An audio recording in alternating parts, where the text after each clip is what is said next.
In Ginny and Georgia, it's us against the world. Season 3 is about to drop, so before it does, we're recapping the biggest moments from seasons 1 and 2. A lot happens. Sex, lies, murder, slam poetry. Let's get into it.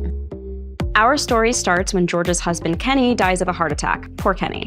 Well, rich Kenny. And Georgia gets all his money, which sure his ex-wife is salty about. Giving poor Davy's inheritance to that trash. Georgia's a force, and if there's one thing she's gonna do, it's eat the pain and move on, which means it's time for Ginny, her brother Austin, and Georgia to leave Texas and find Ginny's 12th home this time in the idyllic Massachusetts town of Wellsbury. Kinda random. Well, hold on. Georgia didn't pick Wellsbury by throwing a dart at a map. She's had it in her mind since she was a pregnant 15-year-old on a rest stop break with her motorcycle gang. A Wellsbury High School field trip was also at the rest stop, where a sweet young man gave Georgia half his sandwich and his Ray-Bans. When he got back on his bus, Georgia decided to give her baby daughter Ginny the kind of life those Wellsbury kids had, at any cost. So, yeah, Georgia did kill Kenny, but no regrets, and she'd do it again. He forced Georgia's hand by laying a finger on Ginny. Kenny, I got it. Dinner's ready. Georgia had a horrifying childhood, and she'd do anything to protect her kids like no one protected her. Besides, Ginny never has to know the lengths Georgia went to in order to get them to Wellsbury. Georgia is a pro at keeping secrets. She talking to the cops? Cops? Why would she talk to cops? What they don't know, they can't use against you. Ginny isn't so sure about this new town at first, but there are some promising early signs. She makes an impact on her first day at Wellsbury High by standing up to a self-righteous, racist English teacher. There are 16 books on this syllabus. Yes. 14 of them are written by men, 15 were written by white people. And I'm willing to make a guess that the one black author will crop up in the syllabus just in time for Black History Month, earning the admiration of Max and Hunter in the process. Max quickly decides Ginny is her new bestie and introduces Ginny to her other best friends, Abby and Nora. Together, they become MANG. Max, Abby, Nora, Ginny. Max is an extroverted, high-energy, big feelings musical theater girly. Abby is deadpan and sarcastic, but a secret softie who keeps her struggles to herself. And Nora is cautious and non-confrontational. She'd rather spend quality time with her boyfriend than get involved in drama. Hunter wastes no time asking Ginny out, and they become boyfriend and girlfriend. I was wondering if you wanna maybe be my girlfriend. But feelings are hard. Hunter's a sweetheart who has no problem showing Ginny how much he likes her, but he can't compete with Marcus, Ginny's hot, artsy, moody neighbor. Marcus has a thing for stealthily climbing through Ginny's window, and you get the idea. Plus, he just gets the dark parts of Ginny, and she hides that from her friends. Incidentally, Marcus and Max are twins, but Ginny keeps her romance with Marcus a total secret. It's very Georgia of her. Ginny and Marcus grow closer while Ginny keeps dating Hunter. Max gets excited when she thinks that she'll lose her virginity to her girlfriend Sophie on the same night Ginny loses hers to Hunter. But Max has no clue that Ginny already slept with Marcus. Sneaky. Georgia also becomes a fixture of Wellsbury right off the bat. She forces her Wellsbury dream life into reality by smooth-talking her way into a job at the mayor's office and then winning his heart. She has a way of doing that. So sure, when Kenny's ex-wife contests the will, Georgia skims a little cash from the mayor's office to get by and makes sure Kenny's body can't be exhumed for an autopsy. Mayor Paul isn't the only man enamored with Georgia. There's also Joe, who owns the local restaurant Blue Farm, where Ginny works and where Georgia goes to flirt. Joe used to have the same Ray-Bans that Ginny borrowed from Georgia. What a coincidence. Oh, Georgia's been forging the letters Austin receives from his dad, who she framed for credit card fraud and embezzlement to get him into jail and out of her life. When Wellsbury's supermom Cynthia starts to figure out Georgia's game, they're quick to become rivals. She's doing what she's got to do to survive. Ginny doesn't even know a fraction of Georgia's secrets, but every decision Georgia makes affects her and Austin in one way or another. Feeling like a voiceless pawn, she finds her own devastating way to scream, coping with her internal pain by self-harming. Marcus catches her in the act when he comes over to tell Ginny that he loves her. Ashamed of herself, Ginny says the most hurtful things she can think of. You're incapable of anything real. You're a joke. Now get out. Marcus is so upset that he crashes his motorcycle and loses his phone, so he doesn't see any of the many apologetic texts Ginny sends. Slid off the road, so now he has a concussion. When Ginny's at the Baker house to comfort Max over her breakup with Sophie, Ginny sneaks off to be with Marcus, and Abby catches them. Things get even more complicated when Ginny's dad Zion rolls into town. He and Georgia never really got over each other, and he wants to make things work this time. Zion's a cool guy, but he's been in and out of Ginny and Georgia's lives while pursuing his photography career. When he sees how happy Georgia seems with Paul, Zion gracefully bows out of the competition for her heart. Still, he's committed to becoming a consistent dad to Ginny. He starts by getting an apartment in nearby Boston, then introduces Ginny to poetry as a powerful tool for her self-expression. People don't know, they don't furrow between the layers like I do. Meanwhile, Paul officially locks it down with Georgia by showing her how much he appreciates her ambition and drive. I bought that for you right after our first date because I knew that a woman like you only comes around once in a lifetime. He proposes and she accepts. That's future Mrs. Mayoress to you. Of course, as Georgia's fairy tale seems to be finally coming true, that's when shit really starts hitting the fan. First, Ginny and Austin find all of Austin's unsent letters to his dad Gil, and Ginny mails them, return address included. Then, Max finds Marcus's phone and his text thread with Ginny, which shows undeniable evidence of their clandestine thing. Max is gutted by Ginny keeping secrets from her, leading to a huge blow-up where Abby gets caught in the crossfire. Marcus claims that his hookup with Ginny was a mistake, and Hunter breaks up with Ginny and punches Marcus in the face. Damn, who knew Hunter had it in him? In other heartbreak news, Joe recognizes Ginny's Ray-Bans and realizes that Georgia is the girl he met at that rest stop all those years ago. This gives him the confidence he needs to confess his feelings for Georgia until he sees that she's engaged and keeps his mouth shut.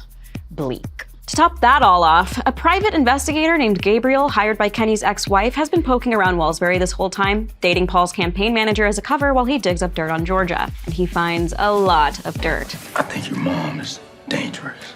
Georgia hasn't done the best job covering her tracks. Gabriel tells Ginny he believes that Georgia killed Kenny, and while Ginny realizes that his theory is probably true, her loyalty to Georgia is unbreakable. She tells Gabriel to beat it, then burns the plant her mom used to poison Kenny. So it's Georgia 1, Gabriel 0, for now. He's not the kind of guy who gives up easily. Fed up with her mom's secrets at the end of season 1, Ginny steals Marcus's bike, takes her brother, and flees to Zion's apartment in Boston. Season 2 picks up 2 weeks after season 1 ends. Ginny is camped out at Zion's and having nightmares that Georgia wants to smother her with a pillow. Huh? Georgia would never do that to Ginny. Well, with everything in her life spiraling, Ginny has her first panic attack. It's a breaking point that gets Ginny to tell Zion about her self-harming. It's gotten worse. He sets Ginny up with a therapist, but keeps that detail from Georgia, who's more of a deal with her feelings by ignoring them type. Do I just talk? Things are tense between Ginny and Georgia, and Paul thinks it's because he's moving in. Georgia can tell that that's not the reason, but she's not quite sure what is, until she realizes Ginny knows. Checkmate, Mom. Horrified that her daughter knows about the monster inside her, Georgia opens up to Ginny and explains why she did what she did and why she has no remorse. I kept you safe, because that hand doesn't stop on the thigh, and I spent my whole childhood wishing my mom would stop that hand. Enough for now. It's the kind of honesty Ginny always wanted from Georgia, but it's still hard to swallow. To add to her stress, at school, Ginny is being iced out by Max. But Abby is also being shunned, so at least they're outcasts together. It's MN on one side of the Cold War and AG on the other. Ginny also grows closer to Bracia, who's one of the few other black kids at Wellsbury. Bracia understands Ginny's experience in ways many other people in her life don't, and she's a welcome confidant. Ginny starts seeing Marcus more regularly. Even though their secret is out to their friends, they're still sneaking around, until Georgia catches Marcus hiding in Ginny's closet. Marcus, are you in the closet? Yeah. Georgia thinks Marcus is a good man, well, boy, but she sees a fellow damaged kid in him and makes him promise not to hold Ginny back from her dreams. And if you get her pregnant, I'll kill you. He promises and also lets Ginny know he's not going anywhere. He wants her to be his girlfriend. Aww. Of course, Max gets jealous of the fun Ginny, Abby, and Marcus are all having without her and breaks her silent treatment by confronting Ginny at school. Max's whole take on the drama changes when she learns that Ginny and Marcus weren't hooking up carelessly. They're in love. So you'd be like my sister-in-law. Okay, well, that's aggressive, but... Max and Ginny really both sorry. apologize So and they're back to being besties. Honestly, I've just been hurting so much, like it's leaking out of me like a faucet, and I've been such a bitch, a huge bitchity bitch. Which is good, because now Max has someone to talk to about her confusing feelings for her ex, Sophie, and her new crush on Marcus's friend, Silver. Honestly, Ginny doesn't have a ton of capacity for other people's problems. She's still hung up on the fact that her mom is a murderer and that Georgia killed Kenny to protect her. The guilt weighs on her, and since she can't even tell her therapist about it, she expresses herself herself in a poem about her fear of becoming the monster she was born from, and Georgia hears. I inherit the sin, and I become the monster that I was born from. Yikes, dark. Oh, things get darker. First, Georgia learns that Zion has a new girlfriend, which is crazy because no one's allowed to get over Georgia, even if she's engaged. Then Austin's dad, Gil. Shit. shows up to Wellsbury to worm his scuzzy little way into Austin's life. Georgia had good reason to keep Gil away from her family. He's an abusive dick, and he's trying to blackmail Georgia into giving him some of Paul's money in exchange for his silence about her rocky past. That's not all. Georgia finds Ginny's diary and is heartbroken to learn that Ginny has been self-harming, and that Zion kept it from her. Georgia goes to a therapy session with Ginny and is asked to consider some hard truths, like how her fierce ways of loving Ginny have sometimes hurt her. I don't like this.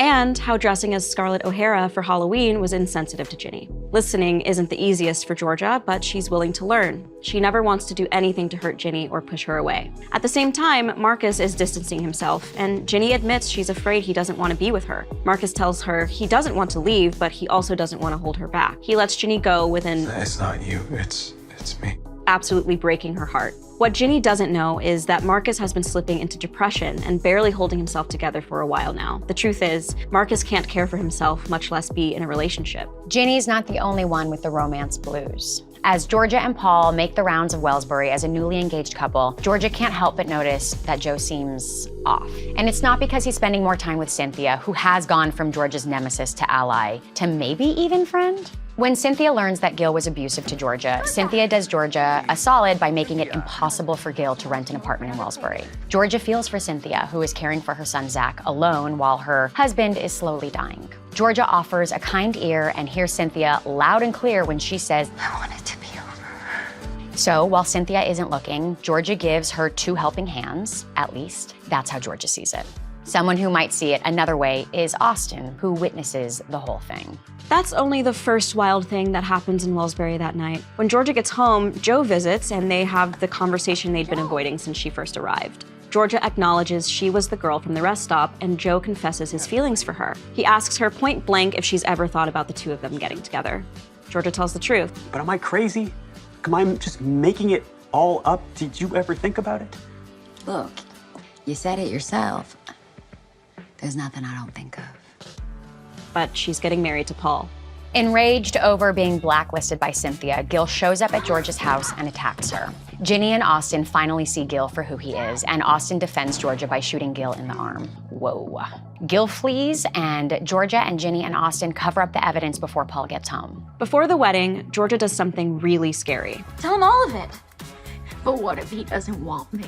She gets vulnerable and confesses to Paul that she's been a hustler and a criminal her whole life, just leaving out the murder parts. You know how you always say you want us to be a team and for me to be honest and you feel like I'm holding back? Okay, well, careful what you wish for. She's fully ready for him to break off the wedding and have her arrested, but instead, he stands by her side and stands up for her like her real knight in shining armor. Speak to my wife. You do so through me.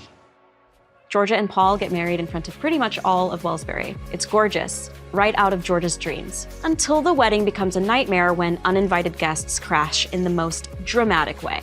Georgia Miller, you're under arrest for the murder of Tom Fuller. Tipped off by PI Gabriel, who suspects Georgia of killing Cynthia's husband, the police show up and arrest Georgia during her first dance with Paul.